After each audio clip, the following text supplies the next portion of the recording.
Bangun semua.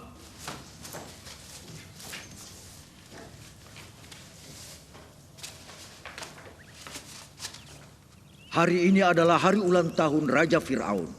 Dalam kesempatan ini Tuan kita, penguasa negeri telah memerintahkan agar juru minuman dikembalikan pada kedudukannya semula di istana raja. Ia telah diampuni. Kemarilah. Lalu bagaimana dengan aku? Masihkah aku tinggal di penjara yang busuk ini? Oh tidak, kau akan ikut dengan kami. Berarti Fir'aun juga mengampuni aku. Untuk juru roti kerajaan, ia akan digantung di sebuah tiang di halaman penjara. Pengawal, ikat dia. Ini tidak dapat kupercaya. Ini sangat tidak adil. Cepat.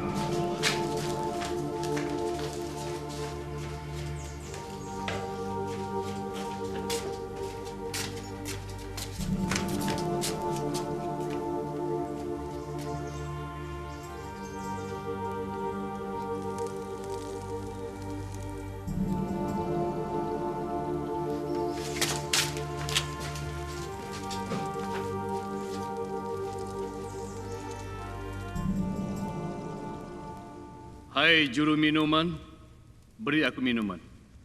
Baik yang mulia.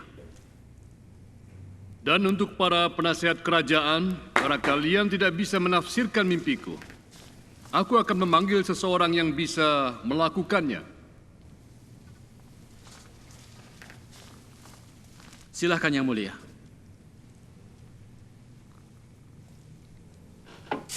Bawa dia masuk.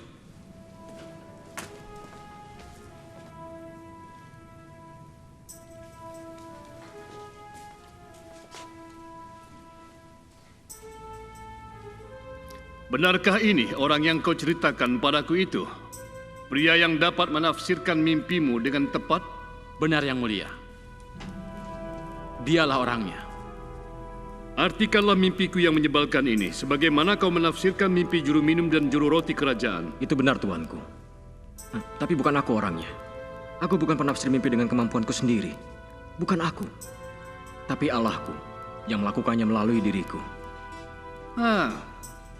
Menarik sekali.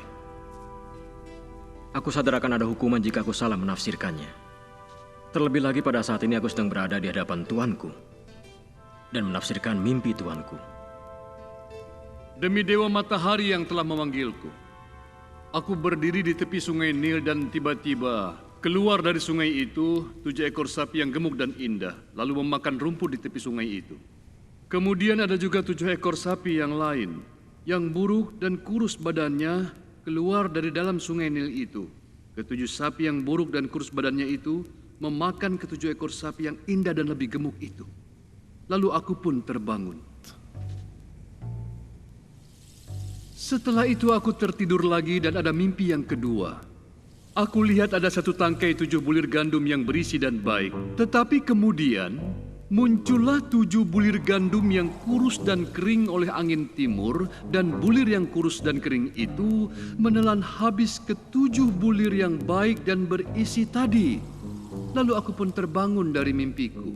Dapatkah kau menafsirkan apa arti dari semua mimpiku itu?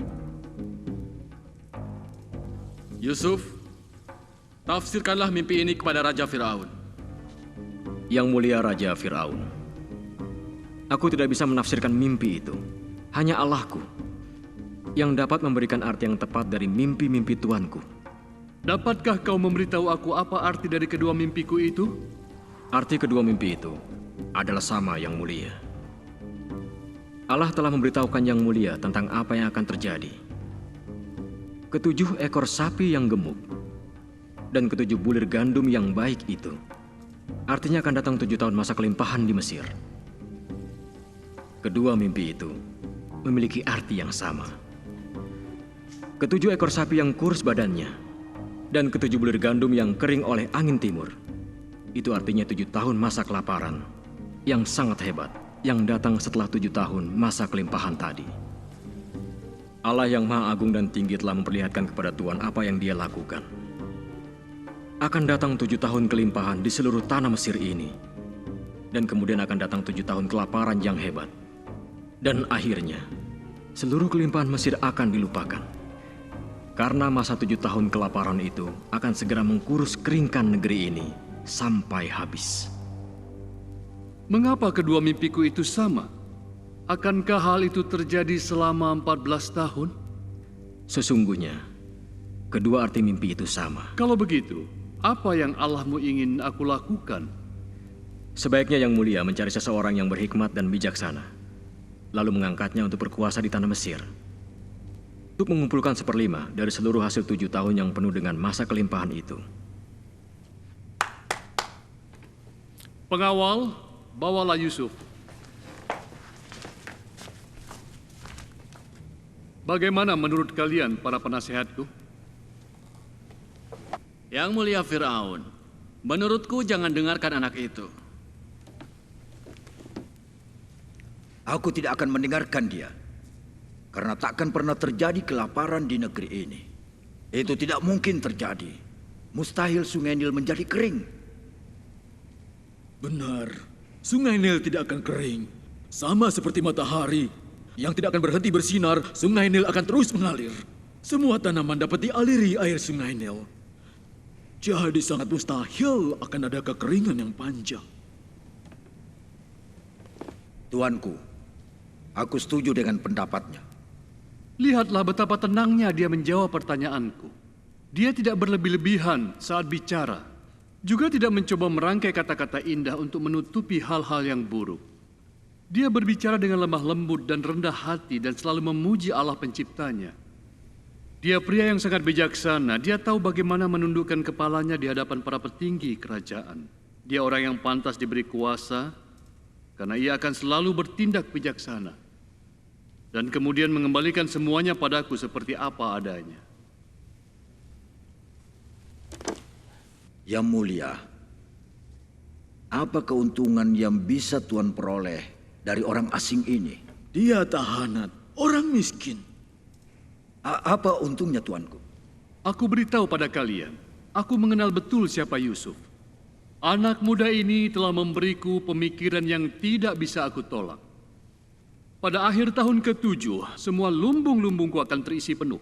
Entah nantinya bencana kelaparan terjadi tahun ke-7 atau tidak, semua lumbung gandumku telah siap untuk menanggulangi dan menyediakan seluruh kebutuhan negeri ini. Aku tidak senang dengan keadaan ini. Kalian tentu tidak akan senang karena aku menetapkan Yusuf sebagai penguasa di tanah Mesir ini. Lakukanlah apa yang baik menurut Yang Mulia. Di mana lagi kita menemukan seseorang seperti Yusuf yang memiliki roh Allah?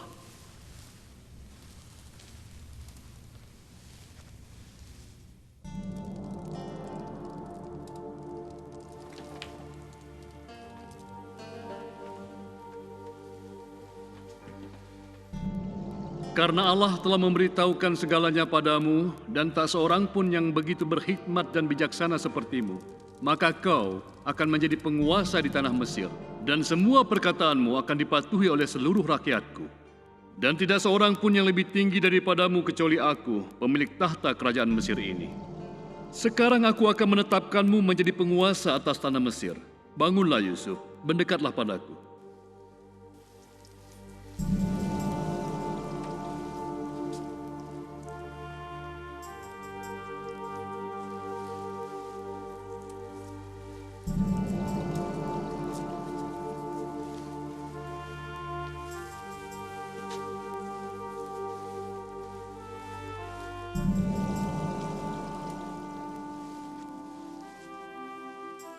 Aku Fir'aun Raja Mesir menetapkan di seluruh tanah Mesir tidak seorang pun boleh mengangkat tangan atau kakinya tanpa perintah dari Yusuf.